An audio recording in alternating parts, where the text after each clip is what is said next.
Talk about shooting portraits. There are different settings involved in shooting portraits than there are in shooting sports, and even shooting landscapes. When you're shooting a portrait of a person, you want to make sure that your camera is set up in a way that you're going to get a sharp image. You want details on that person's face and the different aspects of that person to be nice and sharp and in focus. You don't want a fall off or blur of any sort when you're trying to keep certain aspects in focus. Now, I like to keep the majority of the face in focus, and unless I'm going for a certain angle in which a little bit of fall off blur is okay. And you can do that all with your camera settings. So my standard settings when shooting a portrait are 1/25th for the shutter speed, and I try to stay somewhere between f5.4 and 8, somewhere in that range, for my aperture. I don't necessarily mind if I have to go higher on my aperture number, like a 9 or a 10, but I try to keep it down because I like to keep a little bit of depth of field. If I'm shooting outdoors, depth of field is important to me because I like the background to have a little bit of a blur to it. When I'm shooting like indoors on a background or something like that, like a solid color, it's not so important to have that depth of field because the only depth of field you're going to see is on the person, from what's in focus on the front of them to what's out of focus, more so as you go further through the person beyond them.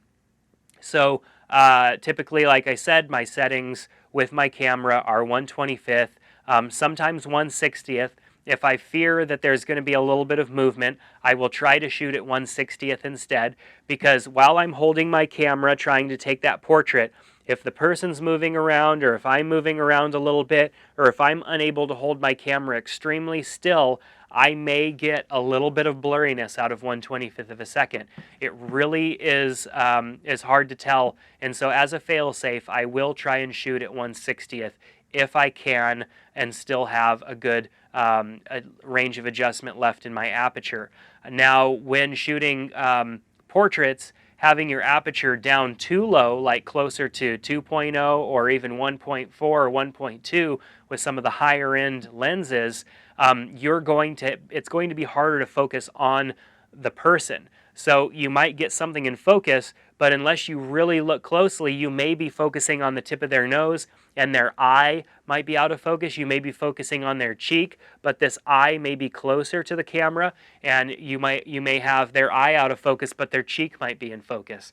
So keeping your f-stop or your aperture up to around 5-ish, 5.4, maybe even a little bit higher, is going to make sure that that eye and that cheek are going to be in focus, and not blurry. And maybe even the ear or something, just a little bit of the face, it's all going to be in focus. As long as you have the face in focus, the fall off is okay from maybe the ear being out of focus a little bit, or the shoulder, or something that's behind the person, behind their facial features, are out of focus. That's okay if it's a little bit out and not sharp, because what we're wanting to see is a nice sharp face, and whatever feature that we're trying to focus on, we want to be sharp as well. I don't like seeing eyes that are out of focus. Whatever eye is closest to the camera needs to be nice and sharp. And if I have a low f-stop or a wide aperture, which means a low f-stop number, I may end up having something out of focus unless I have the time available and the patience of the person for me to make sure that that focus is super sharp. And on a little tiny screen on the back of your camera, sometimes it's hard to see if something is in focus, and so you have to zoom in and look and see if that item is in focus.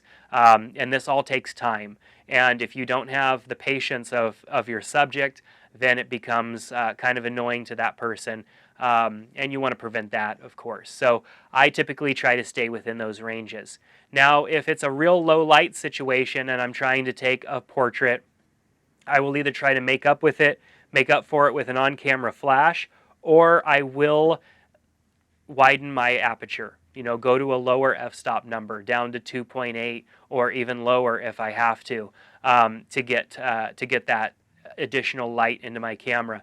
Alternatively, you can also increase your ISO. as long as you're not increasing it so much that you end up getting graininess, because graininess on a person's face, the only way to get rid of that in post-production is to smooth it out, and then you're starting to lose detail in their skin and all that stuff. So you want to avoid, having to make up for things in ISO, as much as possible. So there's obviously some challenges there either way, but with portraits, hopefully you have kind of a controlled situation. You're either indoors and you have some lights that you could point at the person, or you're outdoors and you have relatively decent natural light coming from the sun and all of that stuff, to make for the best situation.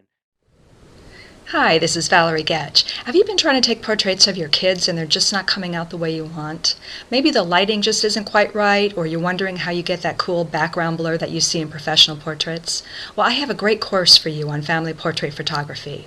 I'll show you how to choose the right lens, give you tips on natural lighting, what settings to use to get that pretty background blur, and I'll show you how to enhance your photos in post-production. Learn more at valeriegetch.com/portrait-course.